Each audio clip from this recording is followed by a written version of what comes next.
Takže čaviky, vítam vás pri ďalšom agrovlogu. Dnes sedím v rezáčke Class Jaguar 850 a idem naplňať vodu do nej. Ráno som už urobil údržbu, vyfúkal som. Keďže máme centrálne mazanie, tak mastiť netreba za každým dňom. Treba každých 50 hodín také veci ako adapter a tak, kolieska, aj také veci, na ktoré centrálne mazanie nie je. Ale to až každých 50 hodín, treba proste každý deň mastiť, takže to máme paradzinu. No a idem momentálne napúšťať vodu do nádrži, do ktorej idú silážne aditíva. Takže som sa rozhodol, že toto vám ukážem. No a potom by som mal ísť, som sa dohodol s kolegom, že aj trochu mi dá zašoferovať, že by som z toho nevyšiel úplne, lebo môže sa stať, že sem tam budem zaskakovať kedačo a tak, hej. Takže, že by som nebol úplne, že von z cviku. Sa chápete, ne?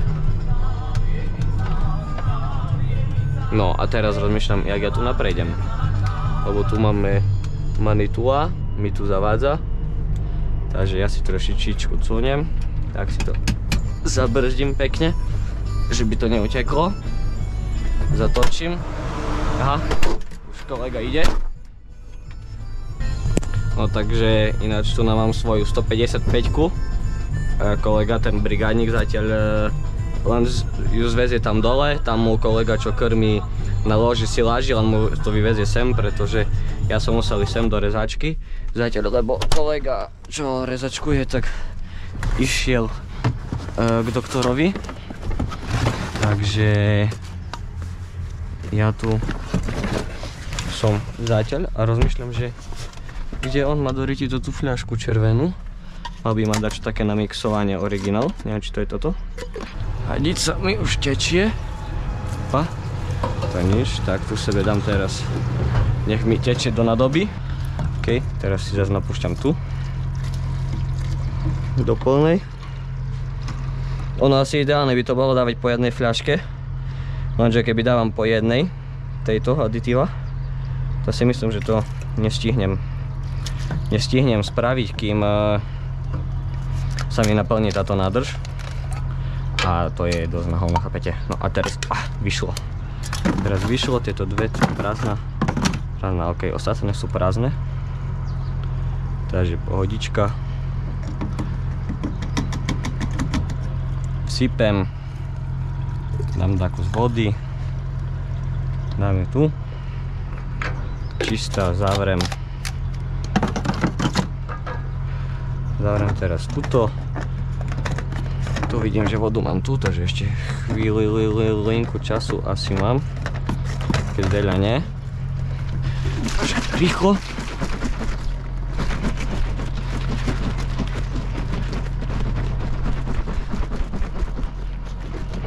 Tu iba píše, že 30 krát alebo 15 sekúnd to mám pretrepať.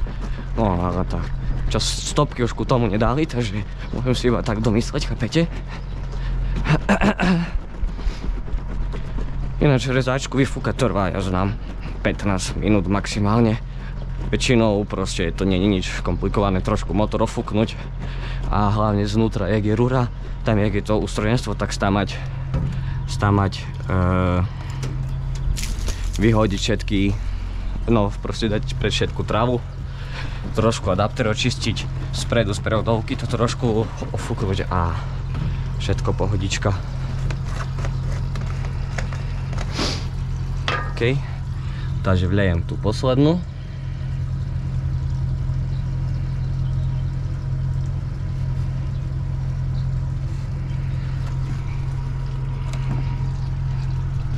OK, ešte tu si dám vody a ešte ju pretrepem raz, že by som ju tak opláchol do čista. Chápete, ne?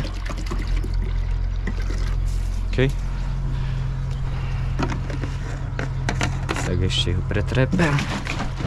No a to by bolo ku doplňovaniu aditív asi všetko. No a teraz si dáme strih a budeme pokračovať z poľa. Mám porežem na video nejaké 2-3 fúrky, keď toto je čisté. Ešte takto len. Tak. Doriti, teraz som tam nadžubal bordelu. Čisté, ešte trošičku. OK. No a to už iba do konca. Potom ešte to si tu tam treba opláchnuť. No toto dávame sem dozadu. Respektíve nie, že dávame, ale kolega si to dáva sem dozadu. OK. To zatvára, toto je na kľúčik. Normálne na ten, s ktorým štartujete rezačku. No, toto si hodím len sem, to tam potom vyhodím agronómovi pri sklade, aj si ruky opláchnem. A tu ináč, keď si nadrbem vody, to nevadí, lebo táto voda tu na stade, tu sú mriežky, ono to stečie preč. Akurát, že tú trávu, čo tu je, tá mi to trošku rozmočí, ale to v pohode. No dobre, takže dávame strih a vidíme sa za chvíľu zatím. Takže čavíky, vítam vás pri ďalšom agrovlogu. Dnes sedím v rezáčke Claas Jaguar 850 a idem dačo aj porezať dačo malo, že by som z toho nevyšiel. Kolega teraz sadol do mojej 155-ky a ide podo mňa, ale dáme jedno kolečko, že ja ho nafúkam, on odvezie na jamu, jak príde naspäť, tak sa vymeníme zas. Že by ono, ide o to proste, že kedy budem za ňo musieť zaskočiť alebo dačo také, takže by som nezabudol ako na to. No však chápete, že by som to mal takzvané v ruke stále. No a že by som úplne z cviku nevyšiel. No, toto je vôbec moja prvá fura na rezáčke po asi 3/4 roku, no však videá ste videli. Keď som bol naposledy na nej, tak som robil takú kukuričnú zmes, dajme tomu, hej, tak to môžeme nazvať. Ale v kukurici som ja na nej ani nebol. No a teraz som tu na tej parcele, hurá, bola tu na detelino tráva. Kosil som to ja, riadkovala to Proxima 100 a teraz to zberáme s rezáčkou. Takže klasik naša rezáčka 850 a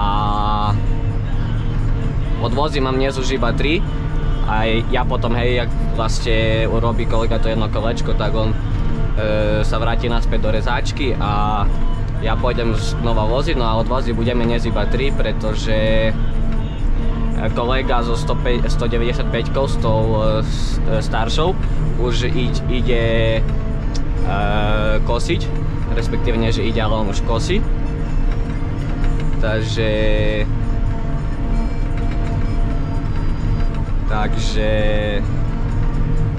odvozy budeme dnes iba 3. Ale to nevadí, na kosy treba, však chápete, že by bolo potom aj čo zberať. Musím si porobiť voľajaké videjka aj na ostatné sociálne siete, však chápete. No. Fúrku mu tu nám môžem dať aj takú poriadnejšiu, lebo ten pronár je proste dobrý v tom, že sa nevyvráti. Alebo respektíve včera, keď som mal poriadne fúry, tak som išiel v pohodičke, žiaden problém nebol, ani nič také. Autokontor si nedávam, čo tu na čo urobím tie 3 fúry dnes, tak to neriešim. Ide hlavne o to, že by som bol zabehnutý v tom, že keď dačo, že by som ovládal. Keby napríklad kolega vypadol, no a do rici, vidíte, tým, že som to dlho nerobil, tak sa tak sústredím na to, že ani rozprávať neviem.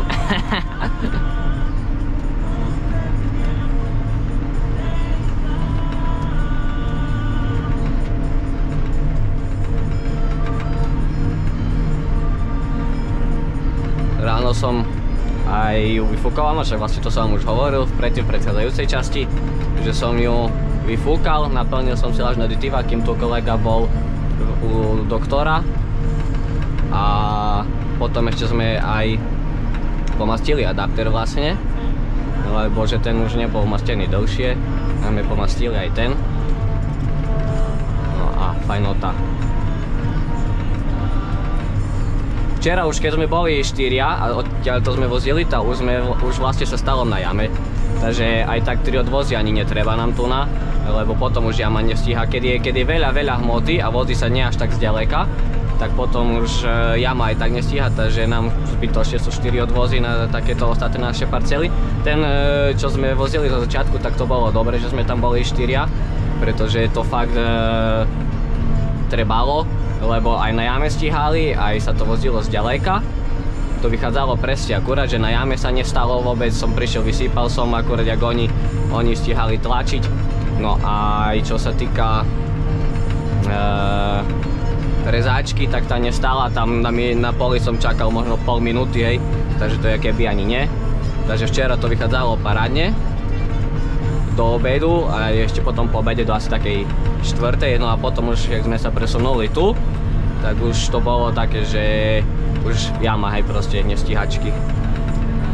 No tak to ešte musím hodiť, ešte aj tam trošičku. A pohodička, myslím si, že také dačo sa zabudnúť nedá veľmi. Však aj vidíte, že celkom mi to ide. Tak pozerám, ani nevysypujem mu, ani nič. Trošičku teraz. OK.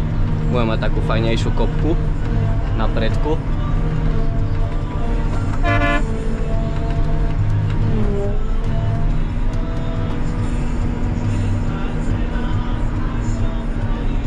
No. Tak, OK. A moja 155 odchádza.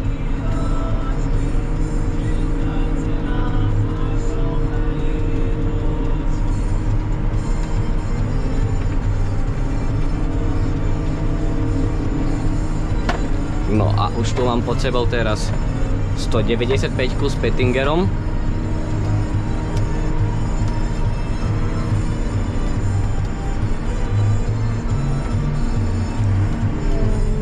Na začiatku taká fajná punča.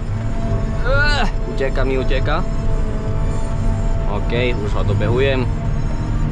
Tento tu nám ide trošku bližšie, ako chápem, lebo však má to tu na všikmine a tak. Ale dobre. No, sa mu presuniem pomaly na predok. OK, plníme spredu, klasika. No ináč z rezáčky bar z videa odo mňa nebudú, hej, tuto to proste jedno teraz. A potom, neviem, možno pri druhých kozbách zase, keď pôjdem na chvíľočku náhodou čírov, dajako alebo dačo. Takže tak, ale dajaké, že by boli, že proste často alebo dačo, tak to nie. OK, myslím si, že video by možno aj stačilo na storky na Instagram. Určite, ak ma tam nesledujete, tak máte Instagram a tak ďalej, alebo aj TikTok, tak si dajte Kubikos82. Na TikTok už veľmi nedávam, ale na Instagram dávam vždy, keď čo robím, aj každý deň. A tam odporúčam fakt, lebo tam proste urobím nejaké videjko, jak teraz vidíte, že už som urobil 3. A hneď to dám aj na storku, takže tam viete proste, že čo sa robí u nás a tak. Dajaké také veci, že čo ja robím, čo kolegovci kedy dačo, to máte proste najaktuálnejšie hneď. No a vidíte na YouTube, hej, dnes je proste 9:30, ale to som nechcel. Dnes je 28. maja, je utorok, točím 4 vlogy po sebe, hej, každý deň som jeden vlog natočil, teraz posledné 4 dní, takže proste som toho natočil, že veľa za krátky čas, no a bude to aj proste 4 týždne, kým to vyjde, chápete? Takže neviem, či keď sa tak pozerám, že či vy vidíte, kde sa pozerám, ja sa proste pozerám do kamery, že jak to tam mám, a neviem, že či to aj vy vidíte, alebo nie. Si to nepamätám naposledy, keď som rezačkoval, že či to je vidno, či nie, ale tak nespravíme s tým nič zase, hej, zase vám nemôžem plne prispôsobovať, že budem sa iba doprava pozerať, chápete?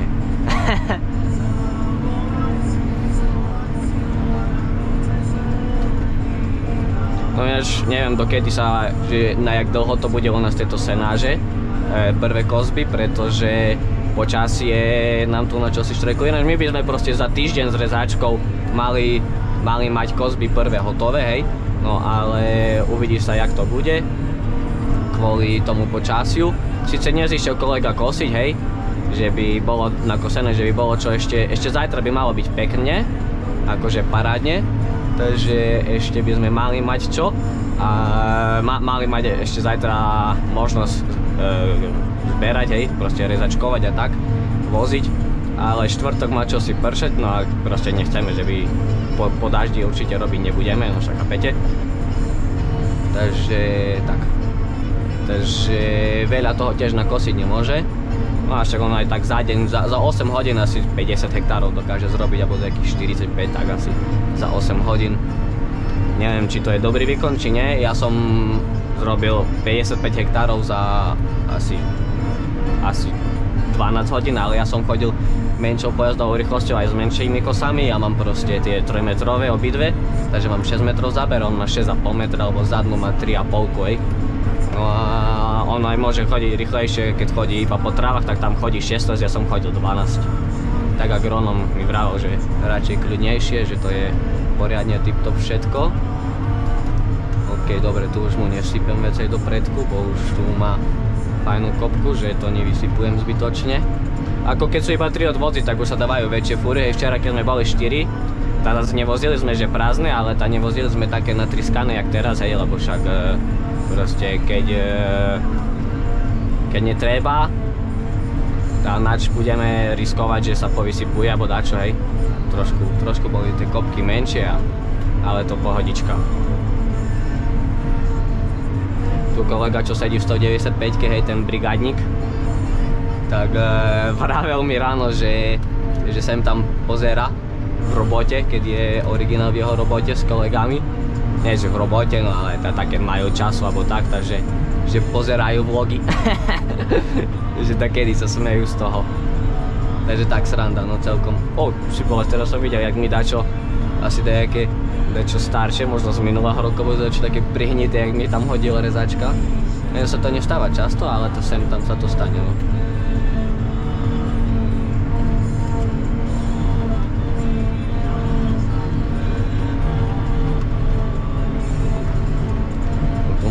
Hodím do tej strany, tu tak napredok toto.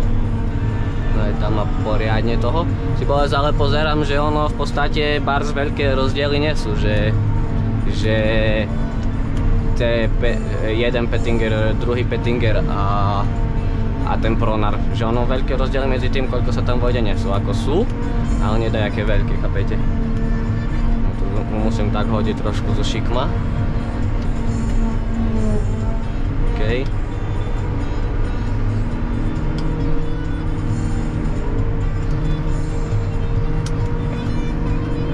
No, teraz si prídeme tu na, tak lepšie, keď nejdem hneď do prvého, ale tak do každého druhého, že by sa im lepšie zatačalo, chápete? Bo keď proste majú sa ostro točiť a takto, im je debilne s traktorami. Aspoň ja to tak vnímam. No, tu musím si tú rúru dozadu a tak tú šikma mu tu nahádzať, že by mu to nadulo trochu aj pod plachtu. No, takže Pronar zobral proste, že jednu fúrku a toto zobere, no Pronar zobral jeden riadok a toto zobere trošku viac. Koľko presne to vám zase tiež nepoviem, ale vidíme. No, takže tak.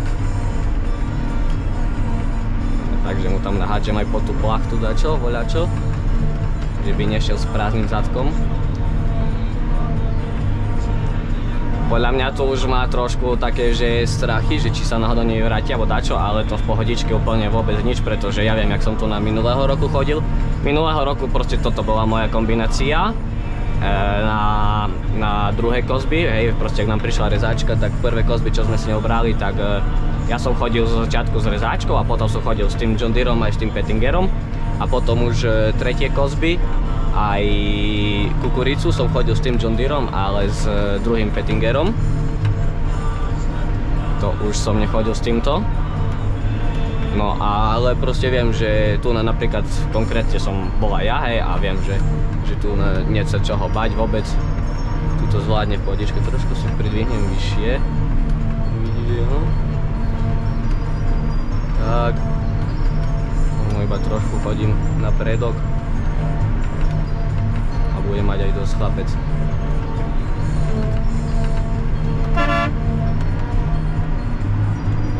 No, a môže ísť. Tak. No dobre. Fúha, neviem ani čo by som vám ešte obkecal ku tomu. Tam vidíte Proximu, jak riadkuje, hej. Toto som robil podľa GPS-ky, toto sú krásne šoriky. Pozerám, že ak ide pomaly. asi sa trochu bojí, ale to nič, kľudne by mohol aj pridať aj z bomby. Ako nie, že bomby zase, hej, že leteť, ale v pohode môže sa aj rýchlejšie, to ono sa nevyvráti. To pohodička. Ako je to tu na také šikme, že na bomby, ale zase nič sa mu nestane. Pohodičke môže ísť aj rýchlejšie. No a...